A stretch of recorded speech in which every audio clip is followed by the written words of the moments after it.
यूं तो सनातन धर्म के मुताबिक प्रत्येक महीने का अलग ही महत्व है।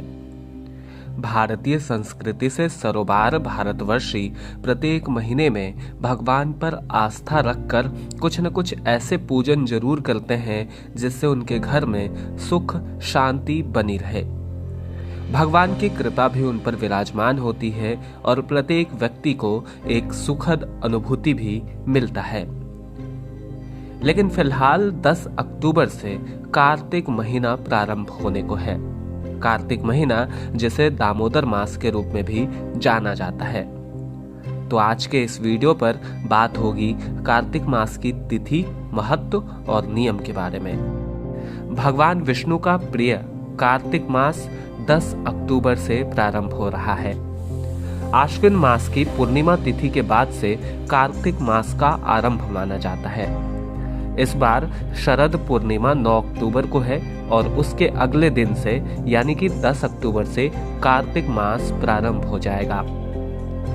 कार्तिक मास को भगवान विष्णु की पूजा और तुलसी की पूजा के लिए सबसे खास माना जाता है। इसका समापन 8 नवंबर को कार्तिक पूर्णिमा के साथ होगा। आइए आपको बताते हैं कार्तिक मास का क्या है महत्व, सेहत एवं समृद्धि के लिए कौन कौन से उपाय करना होगा लाभदायी। सबसे पहले महत्व के बारे में जानते हैं।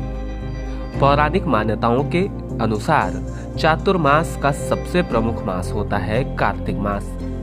कार्तिक मास की ही देवोत्थान एकादशी पर भगवान विष्णु 4 महीने की निद्रा के बाद जागृत होते हैं। इस महीने में भगवान विष्णु के साथ तुलसी पूजन का विशेष महत्व माना गया है। इसी महीने में तुलसी और शालिग्राम का विवाह आयोजित होता है।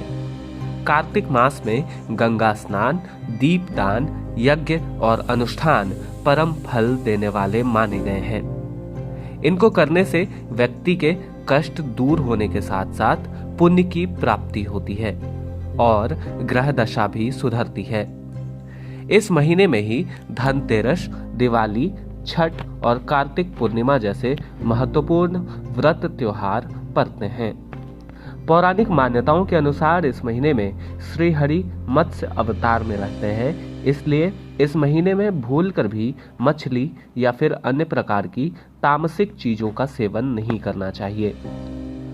कार्तिक माह में बैगन खाना अशुभ माना गया है। साथ ही इस माह में द्विदलन अर्थात जो अनाज 2 भागों में बटे हो उनका सेवन नहीं करना चाहिए। उड़द, चना, मसूर, मूंग, मटर ऐसे अनाज माने गए हैं जिनका इस माह में सेवन करना वर्जित होता है। कार्तिक मास में जीरे का उपयोग भी नहीं करना चाहिए। यूं तो जीरा स्वास्थ्य के लिए फायदेमंद बताया गया है, लेकिन इस महीने में इसे खाने से नुकसान होता है। कार्तिक के महीने में दही का सेवन भी नहीं करना चाहिए। दही के सेवन नहीं करने से सेहत और आर्थिक दृष्टि दोनों में लाभ होता है। कार्तिक माह में दही खाना संतान के लिए अशुभ माना जाता है।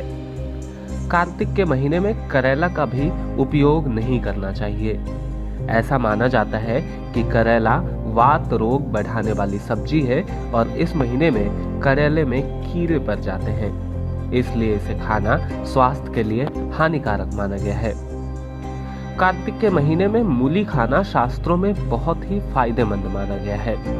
इस मौसम में कफ दोष और पित्त दोष संबंधित बीमारियां होने की समस्याएं उत्पन्न हो सकती है, इसलिए इस माह में मूली खाना लाभकारी है। कार्तिक मास में कुछ जरूरी शुभ कार्य भी बताए गए हैं। कार्तिक के महीने में परम पावनी गंगा नदी में डुबकी लगाना बहुत ही अच्छा माना गया है। अगर आप गंगा में स्नान नहीं कर सकते तो घर पर नहाने के पानी में गंगा जल मिलाकर स्नान कर सकते हैं।